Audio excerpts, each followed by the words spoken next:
ลงนี่บ่มันเพิ่งอีกสมอสังกะสีนะมันลุดออกอีกสมอจะขึ้นไปต่อโอ้ยนะเบิ่งสดเด็ดพี่น้องเลยทำดีๆมั่นใจอยู่ไม่ครับตรงมันที่หักเพื่อนกันโอ้ยรอดแล้วอาสัตว์ปับรอดแล้วไม่นี่ยังครบที่ยังครบว่าไม่นี่เครื่องเฮือนฮะนี่ยังครบบ่ครบเนาะยันว่าเมื่อแต่พักกันนอนนั่นดีใจไรล่ะเขามาหลักแบกไปนำเราหยอกพี่น้องเลยแซวเขาหยอกไปสิโว้ซอมบี้หมาซอมบี้สังกะสีก็ได้สบายดีสวัสดีพ่อแม่พี่น้อง FC ที่หักแพงเบิร์ดสุขุสุคนเบิร์ดสมองสบอนเด้อพี่น้องเด้อพ่อกับช่อง YouTube บ่าวเล่าพาเพลินคือเก่าคือเดิมเพิ่มเติมกับอยู่พี่แหละพี่น้องเอ้ยเนาะบ้านนางแดงบ่าวแตงเพิ่นเนาะมื้อนี้ก็สิเข้ามาอัปเดตความเคลื่อนไหวเนาะหลายอันหลายแนวพี่น้องเอ้ยเนาะหลายอันหลายอย่างได้เพราะว่าบ้านแล้วก็เฮือนเขามันบ่ได้แล้วนะหลังจากที่มีผู้หลักผู้ใหญ่เนาะเพิ่นสมทบซื้อไม้ซื้อตอกอุปกรณ์เฮ็ดเฮือนเข้ามาก็ครบเป็นที่เรียบร้อยพี่น้องเอ้ยเนาะครบเป็นที่เรียบร้อยเด้อได้เบิดแล้วครบเบิดแล้วแต่กระทะเบิ่งบัดสร้างเฮ็ดลงมือเฮ็ดบุแหละเนาะว่ามันสิขาดเรืออีกยังอีกก็ได้แต่ภาวนาสาธุพี่น้องเอ้ยให้มันเหลือเนาะบ่อยากให้มันขาดให้มันเหลือมันเหลือกะเฮากะสิบ่ได้แบบว่ามาทุกข์อีกนะมาถูกใจสิมาแบบกระทุกผู้รักผู้ใหญ่นำมาแหละเนาะถูกใจเพิ่นนำมาแหละเพิ่นก็สิซอยเข้ามาอีกแหละคันมันบ่พอนะถ้ามันเหลือเลยดีนะพี่น้องเอ้ยเนาะเขาก็จะบ่ได้มาขอความช่วยเหลือขอบริจาคจากผู้รักผู้ใหญ่เพิ่นอีกนะอันนี้คือความหมายของบ่าวลาวเด้ออยากให้มันเหลือไว้เลยดีพี่น้องเอ้ยหลายคู่หลายคนก็ใจจดใจจ่อเนาะอยากเห็นเฮือนไวๆอยากเห็นแบบเฮือนนางแดงนี่สิออกมารูปแบบลักษณะแบบใดสิงามส่าใดเนาะแต่ว่าสร้างคนนี้เด้อเท่าที่เฮาสอบถามมาทางนั้นนางแดงบ่าวแตงหั่นแหละว่าสร้างผู้นี้นี่เป็นสร้างที่ว่ามีฝีมือแน่ก็แม่นเพราะว่าเขาเฮ็ดเฮือนมาหลายหลังแล้วเฮือนเขาก็เฮ็ดเองนะพี่น้องเอ้ยเนาะเฮือนเขาก็เฮ็ดเองขนาดเฮาเอาแบบให้เบิ่งซื่อโอเคแล้วอ่ะสามารถเฮ็ดได้แล้วเฮ็ดได้เขาเพียงแต่มีแบบให้แล้วก็บอกเท่านั้นเฮ็ดแนวใดแนวใดเราอ่ะนะก็จัดให้ได้เบิดเพราะว่าผู้นี้นะเฮ็ดได้ทั้งปูนทั้งไม้เนาะตามที่เฮาถามเพิ่นนะป่ะพี่น้องเอ้ยอันนี้บ่าวเล่าเพิ่นได้เว้าเด้ออันนี้คือมันมีปัญหาแล้วตอนนี้เนาะเรื่องเฮือนเฮ็ดเฮือนนี่มีปัญหาอยู่ที่ว่ามันบ่มีไฟพี่น้องเอ้ยบ่มีไฟฟ้าบ่มีไฟสิมากบไม้ซอไม้นะเนาะป่ะโอ้เพิ่นขึ้นไปเฮ็ดหยังเนาะหลังคาบ่าวแต่ที่ว่าบ่มีไฟนี่คือเฮือนใกล้ๆแถวนี้ก็บ่มีไผเข้าไฟเลยเด้อพี่น้องเนาะบ่มีภูเขาไฟบ้านนี่เฮือนผู้อยู่ทึ่งผู้มันไกลบ้านสิดึงไฟมาหาที่มาซื้อสายฟืนสายไฟต่อไฟมาป้าต่อว่าจักสิเบิดจักพันอยู่แล้วมาซื้อสายไฟต่อไฟมาแต่เฮือนพ่อเฮือนแม่เขาน่ะมีอยู่เนาะเฮือนลุงนิดนั่นแหละพ่อบ่าวแตงนะบัดแถวนี่เฮือนใกล้ๆนี่บ่มีไฟสายไฟฟ้าจักคนเลยมีแต่ใส่โซลาร์เซลล์ไปเนาะแล้วบ่เอาสบายดีโดยนี่แต่มันบ่ลมแห้งเนาะมันลมแห้งน่ะพอแห้งขึ้นทางใดลงทางใดอันนี้ลงนี่บ่มันเพิ่งอีกสมอสังกะสีนะมันลุดออกอีกสมอจะขึ้นไปต่อโอ้ยเบิ่งสดเด็ดพี่น้องเลยทำดีๆมั่นใจอยู่ไม่ครับตรงมันที่หักเพื่อนกันโอ้ยรอดแล้วอาสัตว์ปับรอดแล้วไม่นี่ยังครบที่ยังครบว่าไม่นี่เครื่องเฮือนฮะนี่ยังครบว่าครบเนาะยันว่าเมื่อแต่พักกันนอนนั่นดีใจไรล่ะเขามาหลักแบกไปนำ เราหยอกพี่น้องเลยแซวเขาหยอกไปสิโว้ซอมบี้หมาซอมบี้สังกะสีก็ได้ครบแล้ววงกบบานประตูฮะเขาบ่ได้ดังเตาบ่นี่เขาคือดังไงบ่ได้ดังบ่เตานะโอ้สวนกันแล้วเลยเนาะมันขึ้นสบายแท้มันบ่ได้รอดเนาะมันบินเอาเลย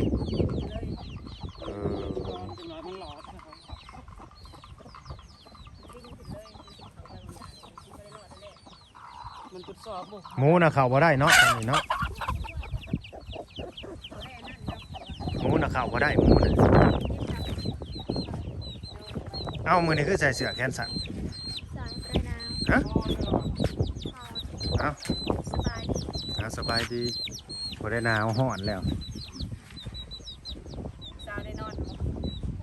อากาศร้อนแล้วนั่งเต็มกันอยู่ป่ะนี่ไปนั่งเนั่งเตียงสร้างมาจนเมื่อมาสั่นแม่นป่ะไปบุญใส่บุญกันแล้วว่าเราเอา ทำปลาอยู่หน้าเลยเด้อเราว่าเขามาไปนำเราเด้อสาวว่า ไปนำโอ้ยหิวจับไป ทำไมเองป่ะไปหาเตียงขับไปในพอดีคาดว่าร้อนฝึกแล้วนึงไม่ได้หนาวเลยแล้วเบิดแหละสวนน่ะทั้งผัวทั้งเมียทั้งนอกคือผัวยังบ่แล้วยังสิแซนทั้งนอกพุ่นเนาะอ๋อทางเขาบ่อนี่พอดีเขาหยากออกหยากเนาะ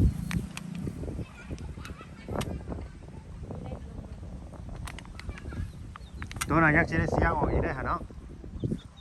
มันยังหกเด้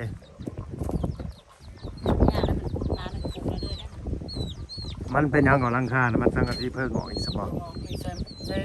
สมัยใหม่นี่แม่มันดอกอ๋อเปลี่ยนใหม่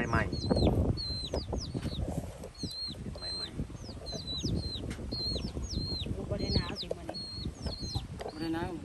คืนนี้ก็บ่ได้หนาวบ่ดูเพื่อนเฮาคือหนาวมาลาวคือหนาวมึงรู้ใส่เสื้อ3โตบ่ได้นางแดงมึงรู้3โตหนาวได้คนขี้หนาวชักแห้งน้ำอีกบ่จักเอาเอื้อยบ่ได้มาบ่พรวิไลบ่ได้มาใช่ว่าสิมาซอยยากอีกเลยดูจนใหญ่หยากลูกหยาไก่ยา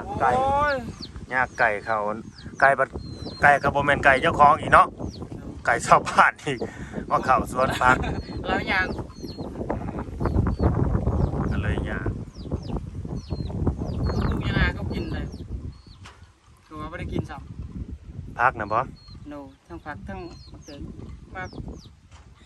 ปลูกหมดเราว่าไม่ได้กินเราว่าแมนบ่ส่วนเห็ดไปดีกระเท่าเลยบ่แมนก็แมนอยู่ปลูกบัดมีแต่ผู้ชายนะเขาบัดสิบ่คั่วบ่มีแอมให้คือผู้หญิงพี่น้องในบ้านเนี่ยผู้หญิงเราเอาปลูกนะเราเอาเห็ดส่วนจนผู้หมู่สาวพรนี่ไร่นี่อาจจะออกไปปลูกบัดพวกนะบัดบ่เบิ่งบ่โหดให้บาดนะมันก็เลยสิบ่ได้กินแล้วเขามีแต่ผู้ชายสร้างมาเฮ็ดแหละว่าในใดเนี่ยสร้างนะเรื่องฟืนเรื่องไฟนะเขาว่าอยู่บ่เขาบอกอยู่บ่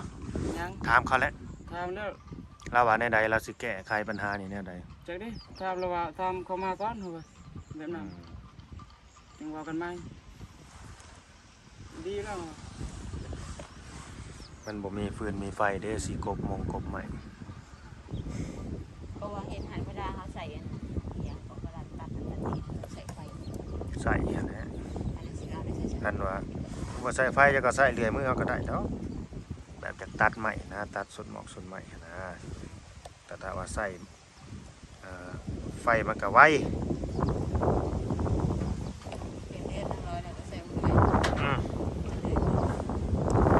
บ่ได้สั่งตัวนี้ต้องให้เนียบเลยได้ให้งานลอยได้สั่ง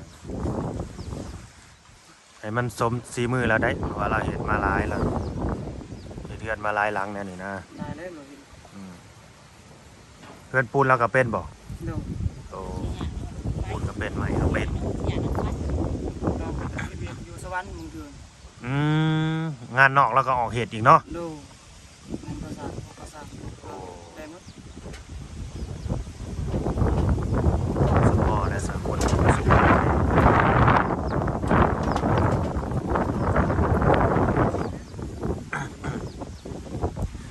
เรื่องเสื้อผ้านะแพ้นี่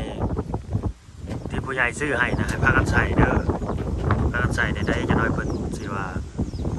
เอาซื้อให้ก็บ่ใส่จังซั่นจังซี่บ่มักบ่นะกระจายบ่ดังแดงใส่ให้เพิ่นเฮ็ดหรือเวลาบ่าวลามานี่นะใส่มาออกซื้อเพิ่นเฮ็ดนั่นแหละพอเพิ่นดีใจแน่เพิ่นภูมิใจนำเนาะเฮ็ดโอ้ใส่แล้วเนาะว่าซั่น ซื้อให้ก็ใส่มันก็ดีใจ เพิ่นเฮ็ดเฮาใส่เพิ่นก็ดีใจแล้ว ใส่แล้วอันนี้ก็ประหยัดสบายใจ บ่ให้ประหยัดได้อย่าว่าประหยัดบ่ได้ไผว่าแต่ว่ามีเสื้อผ้าหลายแล้วบ่จะใส่หลายบัดขาดซักว่าซั่น ร้อยกับหัวที่เราเปื่อยอยากใส่ลายจะได้ ก็ต้องใส่จริงๆนี่เสื้อผ้านี่ต้องใส่มือละชุดพุ่นบ่ต้องซ้ำอันนี้เว่าถึงผู้มีเด้อพี่น้องเด้อแบบใส่มือละชุดนะเปลี่ยนไปเปลี่ยนมาอันนี้ผู้บ่มีเขาก็ใส่อยู่หั่นแหละสูตรเดียวน่ะใส่ฮอดอาทิตย์หนึงพุ่นแล้วอันนี้คือเข้าใจนี่คือผู้เขาบ่มีเป็นหยังจังหวะในนั้นเพราะว่าโตเฮานี่ก็เคยเจอมาแบบนั้นนะ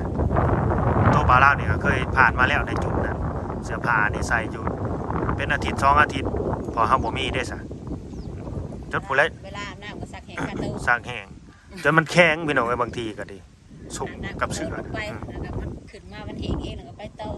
ข้อนี่บ่ต้องห่วงเลยจนเขียวหมายถึงคอเสือเดินทางแดงบ่แม่นข้อคนเคยอยู่บ่เจ้าเคยเจออยู่บ่แบบนั้น เอาความจริงมาเว่าสู่พี่น้องฟังอันนี้นะ คอเสือจนเขียวสักจนบ่ออกกูแหละกี่ไข่มันโอบ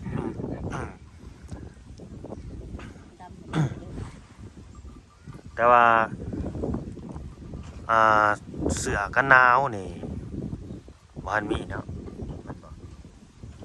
ส่งกับบ่มีส่งกับบ่ทันมีเนาะ ไปบ่แตงนะ แม่ ยังบ่มีเอากันได้สองกษัตริย์ เมื่อวานนี่ สองกษัตริย์นางแดงได้2โต๊ะ2อีก ใส่และลองอยู่บ่ ใช่ได้ เวลาบ่าวลาวเมื่อคือบ่ลองเบิ่ง ใช่ได้บ่ คัดแน่อยู่นะ โอ้หันแอลแสดงมันน้อย มันน้อย แต่ว่ามันหัดแอว เพราะว่าใส่เอสดิมันต้องใส่เอ็มใส่เอ็มใส่พอดี มันเงาเลยเนาะโซนเข่ามันกินหญ้าอยู่บ่ฮะ เจ็บดังมัน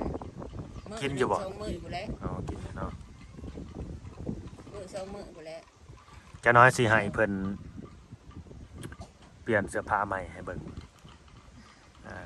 เอาใส่สูตรใหม่มาถ่ายเด้ FC เพิ่นเบิ่งเนาะพอเพิ่นปลื้มใจนำแน่ โอ้ฝากมาให้ได้เมื่อวานเนี่ยมันใส่แล้วบ่ พากันกินข้าวกินน้ำแล้วบ่เนี่ยกินเบิดแล้วบ่ปลานะ อย่าง ยังตัวหนึ่งบ่ไก่นะซื้อมาแล้วบ่ให้ซื้อไก่มาให้เมียกินนะ อย่าง แต่มันเบิดแล้วก็ยังไปซื้อ ตัวไก่น้อย ไปถามเลย โดนไก่หันไก่น้อยนี่เบ้าเลย โอ้มันตัวน้อย มันมีเป็นบางส่วนนี่ มันตัวน้อยขนาดบ่าวลาวซื้อเป็ดไปมื้อนั้นก็ยัง คาบเดียว คาบเดียว จ่อยเป็ดจ่อย ยามเข้าค่ายนี่ถือกับเข้าค่ายเลย วันแรกเขาจะขายนะบ่ โดนอันนี้สมมติว่าเจ้าอยากซื้อเนาะ เขาขายแพง แม่เราจะยอมเลย ถือกระคาย บ้านนี้บ่ยากแต่เพิ่นนั่นแหละเขาไปซื้ออยู่ตลาดโลดไก่นะ แม่นอยู่ตลาดมันมีหลายไส้ให้ มี เลือก ให้เลือก มีให้เลือกก็คือบ่าวลาวว่าเลยราคาเริ่มต้นตั้งแต่70 60,000 70,000ขึ้นเมื่อ500,000แสนปลายบ่เกิน150,000นะคันว่าเกินน่ะเขาก็บ่ไปขายแหละมันขายบ่ออก ไก่ผู มันเป็นไก่ผูไก่ตีแหละแบบนั้นนักเต็มกินเบิดแล้วบ่ขนมนะมันก็กินอยู่บ่ลูกนะ มันแม่เสื่องไว้นำบ่มันกินหลาย ไอ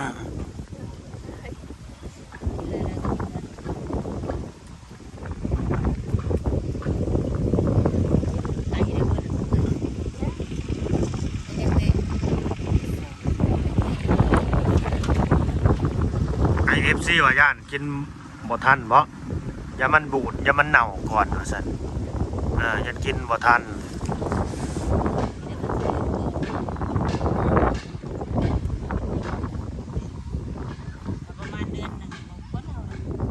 แม่นสิจะได้ประมาณเดือนหนึ่งเด้อไข่กันเกินนั่นแหละเน่าเด้เพราะว่าไข่นี่มันเป็นไข่ที่เขาอบมาแม่นบ่เขาอบไฟมาบ่จักไข่พวกนี้นะ บางหน่วยก็คือมันสิเน่า บ่ ๆดู มันถึงนี่ ถึง เรามันก็ถึงเนี่ยคือมันอยู่ถึง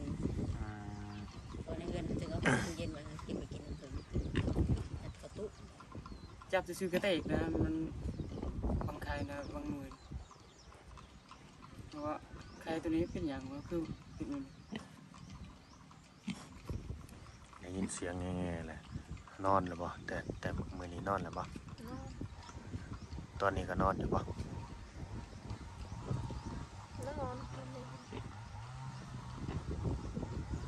กินอยู่บ่มาจ้าวะกินอยู่บ่ประกาศกินนะ คิดออก ยาไปมากินได้เลยคันพิษนะให้เจ้ากินนั่นแหละ เอาหมูยองน่ะเพิ่นก็ยังให้กิน ต้มต้มถ้าว่าไปผสมน้ำแล้วก็กินไปเรื่อยๆแล้วก็สิเศร้าเพราะว่าอาการมันติดกรรมมันสิปวดหัวแล้วบ่ 3 ถึง 5 เม็ด บอกแม่จำกูคนว่ากินไปเรื่อยๆมันก็สิเศร้าเลยมันก็สิเศร้าเอง ยานั่นใด ถ้าแบบเฮาพิษนั่นถ้าเกิดเฮาพิษมาน่ะให้กินไปเรื่อยๆเป็นเราพิษกรรมนั่นกินไปมันก็สิเศร้า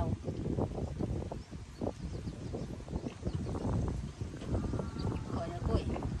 เราจะลึงกินเราแล้วมาเจ้าเดี๋ยวมึงกินคันกินมันหอมแล้วบ่พิษ ที่ คัน บ่ ได้กินแบบว่าได้กินเฮาปวดหัวเฮาเวียนหัว บ่ที่บ่กินนี่แบบคนบ่คิดอยากนะยันบ่เคยกินนะนี่มันเลยบ่คิดอยาก ยานพิษกรรมยานพิษ ก็คิดอยากอยู่บ่ คิดแต่ก็ยาก หักยาก และยาคือข บ่ ลับ กล้ากินเนาะคิดอยากอยู่หังบ่กล้ากินย่านผิดกรรมบ่ต้องย่านเด้อบัดนี้เพราะว่ามียาดียาแก้ไว้แล้ว อันนั้นเด้ยานสมุนที่ซื้อมาต้มแล้วกันนั่นก็จะแกะอยู่แล้วที่กินอยู่นะเขตบ้านน่ะมีแต่เขาแบบสิออกจากไฟแล้วก็กินยากินหักผูกใหม่แกะพิษกรรมไว้กันไว้แรก อ่ะไอคลิปนี้ก็สิแจ้งกันเรื่องกันผู้ใหญ่ใจดีเนาะที่ว่าเพิ่นสมทบเข้ามาแหละบ่งบที่ว่าเพิ่นสมทบเข้ามาซื้อใหม่เด้เครื่องเฮือนมันจังครบหั้นนะแบบว่าบ่าวลาวบ่ถ่ายยาวไปเลยนะย่านแบบผู้ใหญ่ใจดีเพิ่นเบิ่งบ่จบคลิปแล้วเพิ่นสิบอกว่าเอ้าคือบ่มีชื่อเฮาออกนั่นนั่นนี่หั้นนะย่านเพิ่นทำดีได้ก็คือผู้ที่สมทบเข้ามาให้ซื้อไม้เครื่องเฮือนครบนี่ก็หัวเหลี่ยวหัวแรงลักๆใหญ่ๆนั่นก็คือพี่นุกุลที่มาสมทบนะพี่นุกุลที่ประสมทบเข้ามาล่าสุดนี่11,000นะ10,000 บาทนะคนไทยอยู่ในอเมริกาซอยมาหลายพุ่นนี่ซอยมาหลายซอยเบิดเลยเอ้ยน้องเจ้าเดินนางแดงเด้อเพิ่นซอยเบิดซอยเฮือนนางร้อยก็จนแล้วแบบเพิ่นคอยซอยสมทบมานะ กาสร้างก็เป็นรับจ่ายเกือบเป็นเราคนเดียวบ่ แม่นแหละและผู้ที่ว่าสมทบเข้ามาซื้อสังกะสีนี่ก็น้องสายลุงเป็นคนไทยคือกันน่ะนี่ก็ดีเป็นน้องสายลุงผู้นี้เด้อแล้วก็ผู้ที่สมทบเข้ามา อีกผู้หนึ่งนี่ก็พี่สนทิชานี่ที่ว่าสมทบค่าสังกะสีนี่ 2,400 บาทนี่ตัวนี้บ่าวลาวสีเอาเงินจำนวนนี้นี่มาไว้รวบรวมค่าสร้างเด้อค่าสร้างที่ว่า เพราะค่าสร้างนี่ยังบ่มีจักบาทเลยนะราคาสร้างเฮ็ดเฮือนนี่14,000 บาทนี่เงินที่เพิ่นสมทบเข้ามาว่าให้ซื้อสังกะสีนี่นะว่าสังกะสีเฮาได้แล้วเด้ก็เงินจำนวนนี้ก็สิเก็บไว้เป็นค่าสร้างบัดนี้พี่น้องเอ้ยก็ได้2,400 บาทนะอันนี้ก็ต้องขอบคุญขอบคุณเนาะทางผู้ใหญ่เพิ่นพี่สนติซ่าอันนี้ก็ดีแต่จุดประสงค์หลักๆเพิ่นก็อยากช่วยเหลือครอบครัวซุมเจ้าหั่นแหละเพราะเฮาเงินที่ว่าบ่ได้ซื้อจังซี่เฮาก็เอามาช่วยไปช่วยในส่วนอื่นน่ะนะก็เป็นการช่วยเหลือคือกันก็บ่น่าสิมีปัญหาพี่น้องเอ้ยอันนี้ก็ดีเคยจำได้อยู่บ่ชื่อนกุลนี่จำได้บ่นางแดงอันนี้เป็นซอยมาลายได้ 10,000 บาทผู้เป็นก้อนใหญ่เลย ก็ร้อยสิจำได้อีกแล้วก็ว่าสวยก็มาดูดิสวมพินกู เพิ่นบ่ได้หยุดซ้ำนี่ได้เพิ่นยังสิซอยเข้ามาอีกได้เพิ่นนี่นะพี่นกุลนี่ได้แต่จักเพิ่นสิซอยเข้ามาซั่นได้ก็บ่ฮู้เนาะ สวยยังอีกแล้ว จักสิซอยยังก็บ่ฮู้หักเพิ่นซอยอยู่แล้วทั้งซอยนะสิซอยน้อยซอยหลายเพิ่นก็ซอยอยู่แล้วนะสำหรับบุคคลนี้และก็เอื้อยสมสมัยนี่คือกันอันนี้ก็ดีเพิ่นก็สิซอยเข้ามาคือกันจักสิซอยซำใดอันนี้ผู้นี้ก็ซอยมานักคือกันได้ซอยเจ้าเข้ามานี่สมทบซื้อดินสมทบไปเทือนนี่ที่บ่าวลาวเว้าให้ฟังมื้อนั้นได้รวมทั้งหมดทั้งมวลก็650 เหรียญแหละเฉพาะเพิ่นซอยมานี่650 เหรียญ650 ดอลลาร์นะแม่นจังพอไว้นะพี่น้องเอ้ยเพิ่นก็ยังบ่หยุดซ้ำนี้ดอกอันนี้ก็ดีบ่าวลาวว่าไปซื้อเด้อ บ่าวลาวเชียร์ใส่ซื้อเชียร์ใส่ซื้อแซวเพิ่นใส่ซื้อ ว่าพอดีใจ เว้าให้ดีใจซื้อหั่นน่ะแต่เพิ่นก็บ่ได้บอกบ่าวลาวดอกว่าสิซอยเด้อจังนั้นบ่าวลาวเชียร์ใส่ซื้อก็เบิดสุขุสุคนนั่นแหละเนาะเพิ่นก็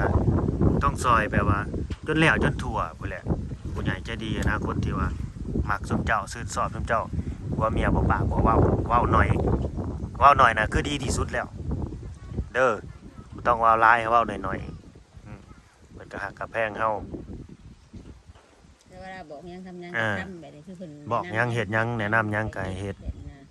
บ่ให้ นะครับบอกยังเฮ็ดยังเลยยังคือเก่านั่นแหละ เว้าบ่มีไผเอาไผก็บ่มักแบบนั้นบ่ให้หัวละลื่นคู่เพิ่นว่าเข้าใจตีนางแดงหัวละลื่นคู่ลูกศิษย์ลื่นคู่อาจารย์แบบนี้นะเวลาเพิ่นผู้รักผู้ใหญ่เพิ่นบอกเพิ่นสอนหยังแหละบ่ค่อยฟังมีแต่เถียงถอยทางความแล้วก็บ่เฮ็ดตามนั่นแหละคือเพิ่นบ่มักแบบผู้ใหญ่จังซั่นล่ะอันนี้ก็มาแจ้งข่าวดีเนาะก็แม่นพี่น้องเอ้ยแล้วก็ มาแจ้งขาสร้าง ค่าสร้างก็แม่นแต่ก็ยังบ่พอนะค่าสร้างตอน ขาสร้าง14,000ก็ได้ 2,000 แม่น เหลือ12,000 บัดเจอ 2,000เท่าใดพอแล้วก็ลืมเลย เหลือ12,000หั่นแหละ เหลือ12,000 แม่นปลายมันนั่น2-400นะแล้วไปซื้อนั่นซื้อนี่ก็เบิด ตะปูดิยังบ่ได้ มันยังมีหลายอย่างอยู่นะพี่น้องเอ้ยเนาะเพราะว่า ปูนี่เฮาก็ห่วยเฮาเบิดหลายได้เบิดหลายอันพันได้เบิดหลายอันแสนอยู่ได้ มีแม่นมีหลายอย่างหลายอันอยู่เรื่องไฟนี่แหละจักสิแก้กันแบบใด ไป ไฟสิ ก็แนวอันยังก็ ไฟสิมากบไม้กบตอกนี่แหละถ้าเกิดว่าสิให้สร้างนี่แก่ไม้ไปกบอยู่พุ่นจังแก่ก็มาอีกนี่มันก็ต้องได้คิดเงินเพิ่มกันอีกนะพี่น้อยค่าใช้จ่ายเขาแหละค่าน้ำเมืองน้ำมันเขาเนี่ยนี่นะแก่ลบไปลบมาแน่นี่นะมันก็ต้องได้เว้าเรื่องค่าน้ำเมืองน้ำมันอีกนี่ก็คือปัญหาหนึ่งอีกแล้วก็บ่เป็นหยังทุกปัญหามีทางแก้ทางออกเด้อนี่ให้สมเจ้าขอบุญขอบคุณผู้ใหญ่เพิ่นเด้อพี่นุกุลแล้วก็ พี่ชายลุงเนาะซุมเจ้าน่ะเอิ้นพี่อยู่แล้ว แต่ว่าเราเป็นรุ่นน้องข่อย เราเป็นเฮาเอิ้นน้อง แม่นแล้วก็พี่ชนทิชา3คนนี่แหละตอนนี้ให้ขอบคุณเพิ่นก่อน นั่นเอง หนูมือขึ้นกวยน้องเด้อขอบคุณ ขอบคุณ พี่นุกุล พี่นกุล พี่สายลุง พี่สายลุง พี่ชนทิชา พี่ชนพิชา ว่าไปบ่ะ อายุดีมีแรงสุขภาพแข็งแรงอายุมันคนยืนให้ร่ำให้รวยสาธุเราลาบ่เกินเวลาสุขภาพแข็งแรงอายุมันคนยืนให้ร่ำให้รวยสาธุ โดยผัวนี่อยากลืมบอกคำเว้าแต่ว่าคอยกระชิบเมียอยู่ตลอดเนาะ บ่สิ ขอให้เราบอกก่อน อ้า เดี๋ ว ยวเมียก่อนให้เมีย อ้าว ก่อน สบายดีไปเบิ่ง เอาลูกกินนมก่อน ไปเบิ่งลูก เดี๋ยว เนาะ นั้น เออห้องห้าแม่เลยแง่แง่อยู่พี่น้องเลยเนาะก็สิได้จบคลิปไปสำหรับพี่น้องเด้อบาดเนาะขอบคุณเด้อผู้รักผู้ใหญ่ FC เพิ่นสุคนที่เข้ามาเบิ่งมาชมเบิ่งคลิปยาวๆเบิ่งคลิปจนจบคลิปมาแหละเนาะให้อยู่ดีมีแห้งสุขภาพแข็งแรงเด้ออายุมันคนยืนกันเบิดสุขคนคุณรักษาเทวดาคุ้มครองสมเจ้าเด้อพี่น้องเด้อเนาะเอาต้นนี้คืองามแต่ต้นไม้ต้นนี้